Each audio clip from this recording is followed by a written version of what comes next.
to the Black Tower. I'm your host, your guide, your brother, the Sorcerer. I'm on a soul. Alright, so let's get on with this. Let's talk about some abominations. Uh, Back in April, I was talking about Huber, uh, and I was talking about, with Taurus and stuff. And, I had also made a video, but I'm going to be going over Sebitti, which is a book about the abominations, according to Michael W. Ford. Some of it rang very, very true. With the Simon Necronomicon, you have to have a very large toolbox to be able to understand it, let alone be able to do some of the practices and works in it. Because if you don't have an idea of what's required for some of it, it's not like your normal run-of-the-mill witchcraft where you just, I'm going to cast a circle and do this and do that. The book is a mess, and you have to kind of I tore it apart, looked at it like a bunch of pieces, put it all back together into a way that, would actually work. But anyway, not getting on to that point too much. But today I wanted to read a bit from Sebitti, kind of give you an idea of where I was going concerning the Azonei with Tiamat and the Qingu and stuff. So without further ado, let's start the reading. Alright, so Amaroka Umu Huber, Mother of the Gods, Chaos Serpent Dragon. Chapter is titled Tiamat. Tiamat was within the Mesopotamian pantheon, the mother of the gods in the abyssic waters, to the point that she was identified as the same. The forms of Tiamat are protean. She appears as wavy lines representing the sea on Marduk's seal, while Berosos describes her as manifesting both as a body of water and in the form of a woman, being the cosmic sea, saltwater abyss. Some composite forms show her as a cow and goat having udders, a horn, and a tail. Other depictions represent Tiamat as a serpent and lion dragon. The primal goddess created a host of monsters which later served and protected the gods in their temples. Tiamat continued existence as a type of consciousness, which we find in some Neo-Assyrian works. Tiamat is on Morocco, called such by Berosos, who was a scribe and priest in Babylon during the Seleucid period. Which I don't know what the periods are, and I don't really care, but I'm reading the book. Morocco seems to be a corruption of Umu Huber, Mother Huber, inferencing the Huber River, which is the epithet of Tiamat. The Vizier of Apsu allows the word between him and Tiamat concerning what they should do about the new gods, led by Ea, Nadimud. Mumu, according to Macias, was the creative type of primal power from the union of Apsu and Tiamat. You remember Apsu. Apsu was the mate of Tiamat. Mumu means creator and indicates a spoken word or name of power. Well, Mumu is also one of the 50 powers of Marduk. Mumu crafted the universe from the flesh of Tiamat. So, there's a connection there. Damasius, who was born in Damascus, Syria around 460 AD and was raised in Alexandria, Egypt, he went to Athens and became a director of a Platonic school. After the school closed, he left Greece for Syria and Persia. In his retelling of the Enuma Elish, he named Tiamat as Tatha, from Apasan, Apsu. They begat one child, Mumu. Unity in creating power of this form of Mumu seems an abstract manifestation of Tiamat, and together Umu, mother, fashioned all the gods. Now I know this is a bit confusing, but this is how Tiamat is her children, while at the same time she is herself. So it's kind of like being protean means that she can neither be destroyed nor created or any of that nature. It'll go further in here. It'll explain about how Marduk and Tiamat are tied together. But for this right now, I just want you to understand that, like, for example, Tiamat put a piece of herself in everything that she made. Okay? And maybe it was a form of her to be able to survive beyond the grave, so to speak. When we think of Kuthuleth, which is the grave beneath the graves, in the deepest parts, which is where the shells and so forth and so on. It's where you deal with the Klepoth workings if you're knowledgeable of that sort of thing. But let me continue. Damascus calls Mumu Ratan Noten Kosman, the intelligible word, symbolic of the frequency, command of speech, and the art of words. Thus, primal magic and sorcery as the mythological origins of this acausal black fire, the black flame, or Melamu, which I've talked about. The black flame here is referred to as Melamu, which is a power of Tiamat. The concept of acausal and causal is a modern description of two principles used within the sinister tradition and the left-hand path. Mind you, this is Michael W. Ford's writings. He's never shy about making a point about his system and his way.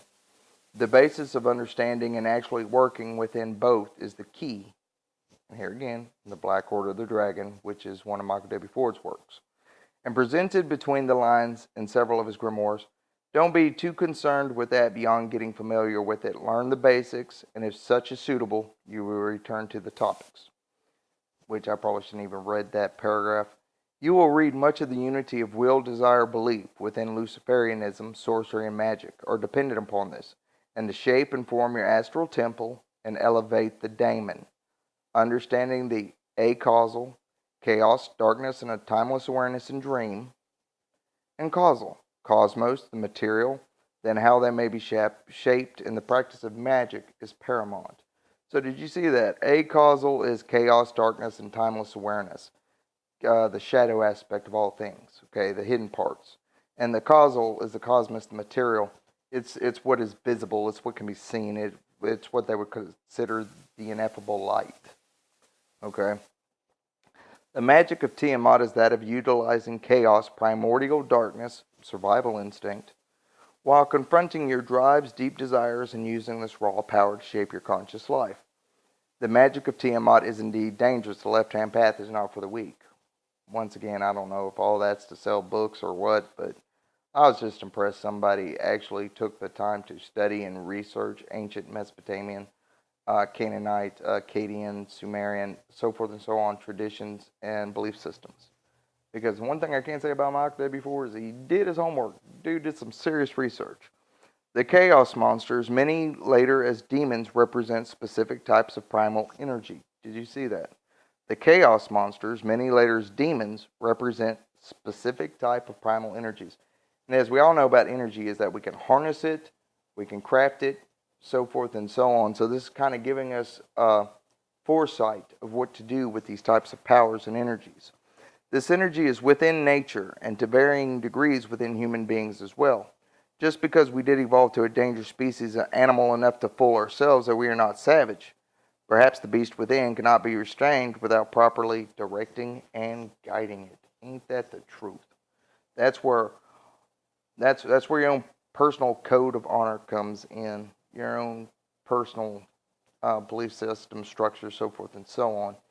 It's important to know yourself and to know what you're about before attempting any of this. And the reason why is because some of this will take you into what they consider primal, untapped areas of the psyche, and it's very true. So this is how we're going to keep order to it. Tiamat is present in nature and within the gods themselves. If you have the instinct to recognize her, Tiamat was slain in form only. In form only. Being protean, her evolution of essence would be part of the demonic blood bestowed onto us by Qingu. Once again, use the word demonic. I think might be to sell books or stuff. Which, if you look at what demons, abominations, stuff like that with the Simon Necronomicon are all about, is the fact that you're talking about darker beings, unknown beings, the secret string pullers, in my opinion. In meditation, calm and still your mind and body. Reach out in your mind and listen for the whispers, the stirring oceans which echo against our worldly veil. I've often referred to it as the silent whisper. It sounds like a hissing sound.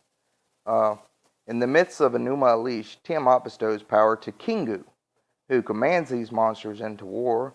The Kasapu, which is the sorcerer, will symbolically wear the deific mask of Qingu as a model for initiation. You remember back when I was doing the videos on Qingu and how you have to become Qingu. That's wearing the deific mask or putting it on. The chaos monsters are invoked as primal powers within the self. The important thing to remember, though, is that the reason why in March for Aries, Qingu was the very first, is because you have to don the mask, you have to envelop the energies within self, you have to awaken and stir them within the psyche of the sorcerer. And then when you take on the becoming Qingu, then and only then can you truly hope to command these entities. Which at the same time, think of it no different than, every day you get up and you're like, oh, I got to clean my house. Well, you got to will yourself to get about doing that and to do it, so forth and so on. It's no different than that. This is just in a magical sense, okay? Okay, Tiamat as primordial goddess is protean in essence, her dark waters which take shape according to her desire. As the sea, Tiamat is the breeding place of chaos monsters and desires the dark realm of dreams.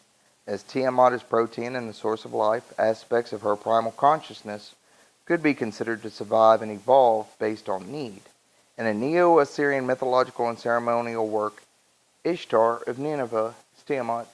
And what's Ishtar of Nineveh? And Nineveh was the basis of Ishtar worship, but what they're basically saying is Ishtar is Tiamat. Now, they refer to, well, I'll get to that in a minute. Ishtar of Nineveh is Tiamat. She is the wet nurse of Bel, B-E-L. She has 4 eyes and 4 ears. Who had that? Marduk. And Bel Marduk was a title. Okay, so this is Ishtar Nineveh's Tiamat. She is the wet nurse of Bel, meaning the mother, Marduk. She has 4 eyes and 4 ears, which he's been known to have eyes like this. Her upper parts are Bel, and her lower parts are Ninlil. The lady, or Arbella, is the mother of Vel.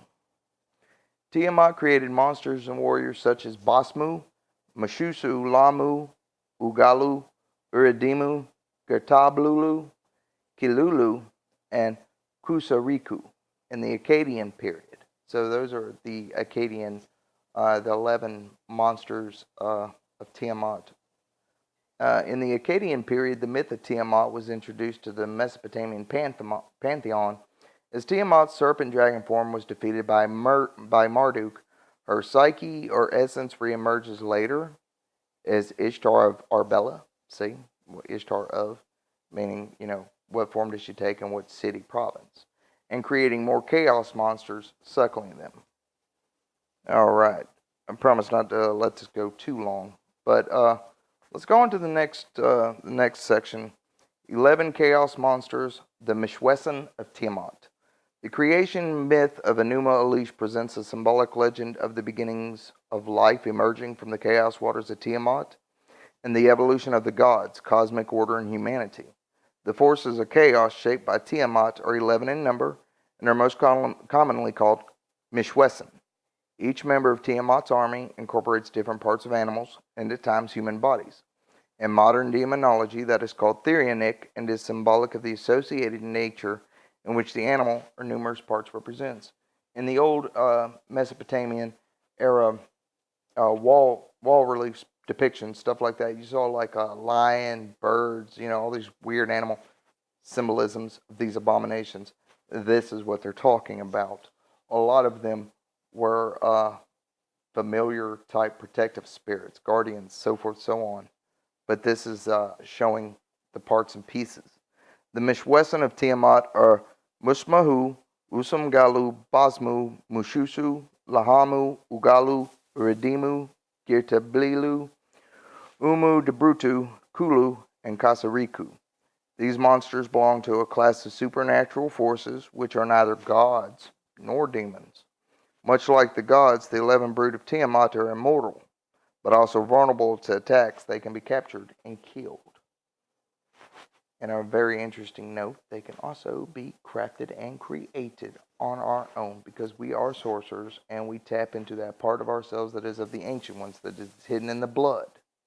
Okay? So we're not just reading some words in a book about some being and some philosophical thoughts or anything like that. We're learning what our blood is capable of being able to create and tap into. Okay? In preparation for crushing the rebellion of the new gods, Tiamat, being protean in shape and form, assumed her form of Mumu Hoover. The primal mother created 11 powers who were born of chaos and predatory instinct. The chaos monsters of Tiamat were the warriors of watery darkness attacking the young gods who evolved to desire the evolution of the natural order. Tiamat chose the strongest and intelligent of them, Qingu, to command these chaos monsters in the war against Marduk and the gods. Called in Sumerian text a variety of names such as Ezrat Nabanisu. Qingu's 10 creatures, Umamanu, which is beast, Galu, which is soldiers, and Umu, which is storms. These monsters, like the gods, were immortal. They could be, however, temporarily defeated. Notice the word, temporarily. Which would send them into the darkness, waiting for the time to manifest again. You remember how it used to be a thing of like if you banished something, you took it back to its realm and then it had to take its time to build back up into the psyche of another person to come back out? That's basically what they're saying. So that's kind of where that concept came from. The monsters are not specifically demons, as they are direct creations of Tiamat. They have fixed and limited roles in the chaos and cosmos. They are not gods attributed to nature or any consistent phenomena. After their defeat, they served the gods and were celebrated in myths and as statues in palaces and temples. Once again, this shows how they became guardian spirits, or guardian deities, I should say. And like I said, they were neither beast nor god, whatever it was that said. But anyway, the monsters of Tiamat are deeply associated with nature and the possible interaction of the mind, body, and spirit with it. King, in his 7 tablets of creation, makes reference that the monster brood of Tiamat composes some signs of the zodiac. The chaos monsters of Tiamat, once the war was over and there was order placed in the world, the demons of Tiamat became beneficial in the pantheon of gods. The demons of Tiamat became beneficial in the pantheon of gods. Chaos had been defeated and had been recreated and placed into order. It's kind of like, if you haven't got a plan, if you haven't got a goal, and you're just living life, following the winds and so forth and so on, you have to put that shit in order. You have to order your life. Tiamat is deeply connected with primal chaos. If you meditate and listen to your darkest desires and instincts, you might hear her voice in dreams. Invocations and communion with Tiamat is dangerous as it opens a primal door to our unconscious base self. Balance between Tiamat and Marduk is a powerful achievement for the Luciferian who is able to recognize these aspects and how they are eternally connected. Now, mind you, he's coming from a Luciferian aspect. It doesn't matter whether you're coming from a traditional direction or if you're a Luciferian or if you're this or if you're that.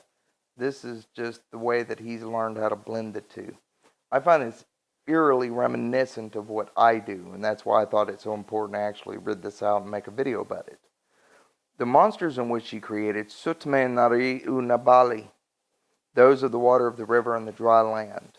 In union, these monsters are called the Umu demons, which have fear against Bel or Marduk. Umu. Remember, Umu was storms, so these are storm demons, which have fear against Bel or Marduk. You see. All right. Tell you something else is interesting. Storm demons makes me think of Humwawa and Pazuzu. Know what I'm talking about? Those of you who know anything about that, you'll catch that. Okay, the circle of Tiamat, Qingu, and the 11 chaos. This may be used in meditation and invocation of Tiamat and primal chaos centered in dreams and the inherent deep desires.